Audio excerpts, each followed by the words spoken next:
Hi viewers, welcome to our channel. ప్రస్తుతం మనతో పాటు ఇమ్మంది రామారావు గారు సీనియర్ జర్నలిస్ట్ ఉన్నారు. వారితో ఒకసారి మాట్లాడదాం. సార్ నమస్కారం. సార్ నమస్తే బాబు. సార్, పవన్ కళ్యాణ్ గారు పిఠాపురంలో గెలిచి తనకి ఇచ్చిన సీట్లన్నీ గెలిపించుకున్న తర్వాత 100% రిజల్ట్ చూపించారు కదా. ఆ తర్వాత పవన్ కళ్యాణ్ గారికి చిరంజీవి గారికి చిన్న కంపారిజన్ మొదలు పెట్టారు. అసలు రాజకీయాల్లో పవన్ కళ్యాణ్ గారు ఎలా సక్సెస్ అయ్యారు, చిరంజీవి గారు ఎందుకు ఫెయిల్ అయ్యారని చెప్పేసి చిన్న పోలిక, డిఫరెన్స్ ఏంటని కనుక్కోవడానికి చాలా మంది విశ్లేషకులు అయితే వాళ్ళ అభిప్రాయాలను తెలియజేస్తారు. సో మీ ఒపీనియన్ లో మరి పవన్ కళ్యాణ్ గారు ఎక్కడ సక్సెస్ అయ్యారు, చిరంజీవి గారు ఎందుకు ఫెయిల్ అయ్యారు సార్? మీ ఒపీనియన్? నా ఒపీనియన్ నిజాయితీగా చెప్తా. ఆ రోజు చిరంజీవి గారి వెనుక అరవింద్ గారు ఉన్నారు. ఈ రోజు పవన్ కళ్యాణ్ గారి వెనుక జనసేన ఉంది. ఆ రోజు వ్యక్తులు లేరు, ఆయనకి వ్యక్తులు లేరు, ఒకరే ఒక వ్యక్తి ఉన్నాడు. ఈయనకి శక్తులు ఉన్నాయి, ఆ శక్తి ప్రజలు, జనసేన ఒకటి. చిరంజీవి గారు లైఫ్లో ఎన్ని కష్టాలు పడినా స్టార్డమ్ వచ్చిన తర్వాత ఆయనే రారాజుగా మెగాస్టార్ అయిపోయాడు. ఇంకంతగా నీకెవరున్నారు, రారాజుగా ఉన్నాడు. ఆయనకి అప్ అండ్ డౌన్స్ తెలియవు. పవన్ కళ్యాణ్ గారికి ఆయన జీవితంలో అప్ అండ్ డౌన్స్ చాలా తెలుసు. సూపర్ హిట్స్ అందించాడు, సూపర్ ఫ్లాప్స్ అందించాడు. ఇలాంటి వాతావరణం. చిరంజీవి జనం కోసం సమన్వయం, అంటే ఆ పెద్దరికాన్ని నిలబెట్టుకోవడం కోసం అనుక్షణం పాటుపడతాడు. ఆ పెద్దరికం నిలబెట్టుకోవడం కోసం ఒక మాట మాట్లాడడం కానీ, అంటే తూలి ఎంత కోపం ఉన్నా మనసులో ఉంచుకోవడం కానీ, ఇట్లాంటి కొన్ని వ్యవహారాలు ఆయనకు ఉన్నాయన్నమాట. అవి ఏంటంటే ఆ పద్మభూషణ్ అందుకే అనిపించుకున్నాడు అన్నమాట. కానీ పవన్ కళ్యాణ్ అలా కాదు. చెప్పు మైకి దగ్గర పెట్టి చెప్పు తెగుద్దు నా కొడకల్లారా అనగలడు పవన్ కళ్యాణ్. ప్రేక్షక దేవుళ్ళు అనగలడు. రెండు మాటలు అనగలిగే శక్తి పవన్ కళ్యాణ్కి ఉంది. చెప్పు తెగుద్దు అంటాడు మాట. తర్వాత ఎవరేమనుకున్నా నాకు అనవసరం. కాన్స్టిట్యూషన్ ఏమంటుందండి, గుండె ధైర్యం ఉన్నోడు ఒప్పుకుంటుంది. మొండివాడు భగవంతుడి కంటే బలవంతుడు. ఓ శాస్త్రం, మొండివాడట భగవంతుడి కంటే బలవంతుడట. ఎస్ నేను చెప్తుంది కొడతాను. నా అమ్మని నా తాలూ కుటుంబాన్ని మీరు మాట్లాడతారా? ఎన్ని గుండెలరా మీకు, తర్వాత పదవి ఎవరికి పదవి అని అనే రకం పవన్ కళ్యాణ్ది. అదోడు బాగా పనిచేసింది. చిరంజీవి గారికి ఏమైందంటే ఓవర్ కాన్ఫిడెన్స్. నిజంగా గవర్నమెంట్ ఫామ్ చేస్తాడు అనేటువంటి ఆలోచన ఉన్నప్పటికీ కూడా రాజశేఖర రెడ్డి లాంటి వాళ్ళు అడ్డుపడ్డారు. దానికి ఆయన తాలూకు ఆ పట్టుదలని అనుక్షణం అలాగా తగ్గిస్తూనే ఉన్నారు. చివరికి విలీనం చేసేసుకున్నారు. పవన్ కళ్యాణ్కి అడ్డుపడేవాడు ఎవరు లేరు. గెలిస్తే గెలుస్తాం, ఓడిపోతే ఓడిపోతాం. 2019లో ఓడిపోయినప్పుడు నవ్వుతూ మాట్లాడాడు, 2024లో గెలిచినప్పుడు కూడా నవ్వుతూ మాట్లాడాడు. అలా తేడా లేదు. చిరంజీవి అయితే ఓడిపోయినట్టయితే కొన్నాళ్ళ పాటు రాడు. అది ఇద్దరికీ తేడా చెప్తున్నమాట. చిరంజీవికి బాధ్యత ఎక్కువ. ఆయన ఏమనుకుంటే ఇంటికి పెద్దాడు కదా. తర్వాత ఏంటంటే వెంకట్రావు గారు అంటే వాళ్ళ నాన్నగారు లేరు కదా. ఎంత కుటుంబం తన మీద ఆధారపడి ఎంతమంది ఉన్నారు. ఆయన కళ్ళ ముందు వీళ్ళందరూ మెదులుతారన్నమాట. అమ్మ, చెల్లెళ్ళు, బావులు, కొడుకు, మనవరాలు, మనవులు, కూతుళ్ళు. అలాగే అప్పుడు మరి సాయిధరం తేజ, వరుణ్ తేజ, వైష్ణవ్ తేజ వీళ్ళందరూ ఉంటారు కదా. ఆ ఒక్కడు బయటకు వచ్చేసి వీళ్ళందరూ ఏమైపోతారండి? ఆలోచన ఉంటుంది కదా. పవన్ కళ్యాణ్కి ఆలోచనలు లేవు. Yes, do or die. పుట్టింది చచ్చిపోవడం కోసమే. ఓ మంచి పని చేసి చచ్చిపోదాం, కలకాలం ఉండిపోదాం. ఎందుకు ఈ డబ్బు, ఎందుకు ఈ భోగాలు? చెట్టు కింద కూర్చొని పెరుగాను నంచుకొని మిరపకాయ కొరుక్కుంటే ఎంత బాగుంటుంది అంటాడనమాట.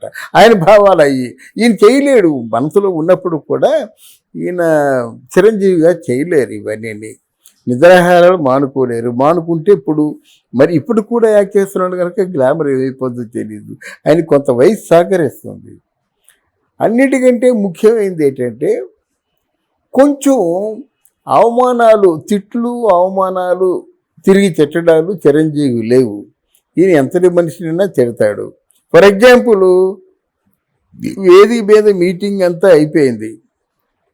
అదే చిరంజీవి గారైతే భారతదేశపు ప్రధానమంత్రిని ఆయన ఫ్రెండ్ని తీసుకెళ్ళి ఇంకో ఫ్రెండ్ పరిచయం చేస్తున్నట్టు ఇలా రెక్క పట్టుకొని వెళ్ళి తీసుకెళ్ళి చిరంజీవిని పరిచయం చేశాడు.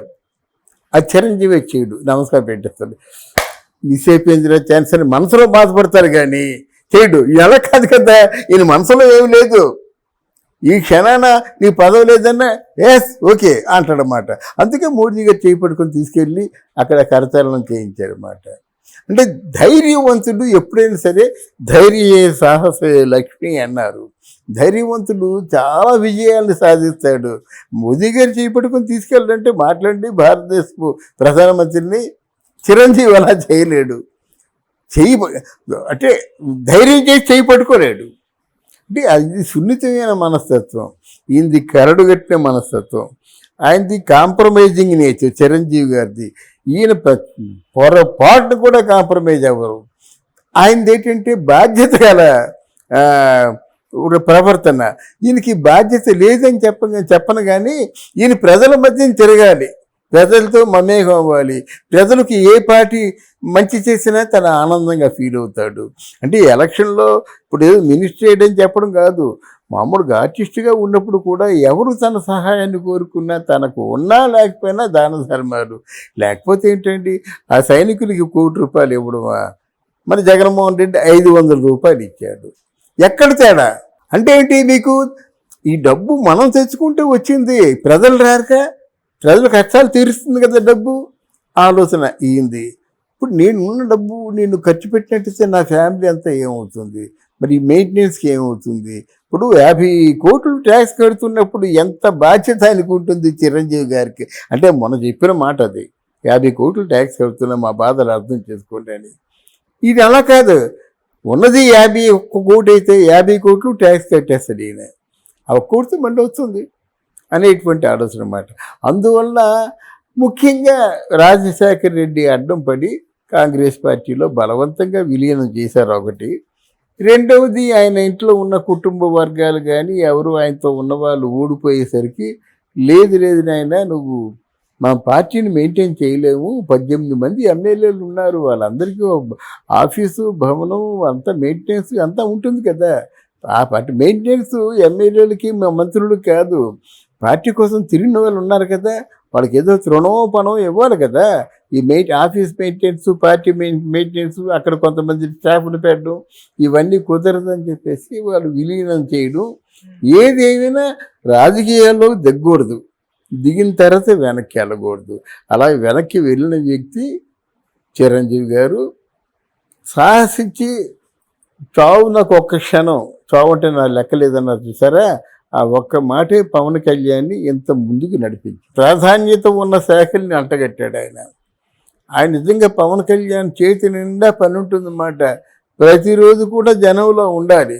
ఇన్ని శాఖలు అప్పగించిన తర్వాత మరి పవన్ కళ్యాణ్ సినిమాలో ఎలా చేస్తాడో అది ఆశ్చర్యమే. కానీ మొత్తానికి చేతి నిండా పని, ముఖ్యమైన పని. ఎన్నికల్లో ఏవైతే వాగ్దానాలు చేశాడో ఆ వాగ్దానాలు నెరవేర్చుకునే పని. వాటరు, అలాగే తర్వాత ఏమో ఇది పంచాయతీరాజ్, గ్రామీణాభివృద్ధి, ఆర్థిక శాఖ, ఇవన్నీ కూడా చాలా ముఖ్యమైన మాటవి. ప్రజలందరికీ కూడా సేవలు అందించాలి, వాళ్ళకున్న లోపాలని సరిదిద్దాలి, వాళ్ళ సమస్యల్ని పరిష్కరించాలి. కనుక ఇంకా ప్రజాభిప్రాయాన్ని కనుక్కున్నవాడు మనకి ఐపాక్ టీం నడిచి పెడితే లాభం లేదు కదా. ఇప్పుడు ఐపాక్ చేసే పనే ఈయన ఎవరు లోకేష్ చేస్తున్నాడు అన్నమాట. ఏమిటి, ఎవరు ఏమనుకుంటున్నారు, ఏ జిల్లాలో ఎలాగుంది, ప్రజాభిప్రాయం ఎలాగుంది, ఎవరో చెప్తే వినడం కాదు, తను తెలుసుకోవడం అవసరం కదా. ఇది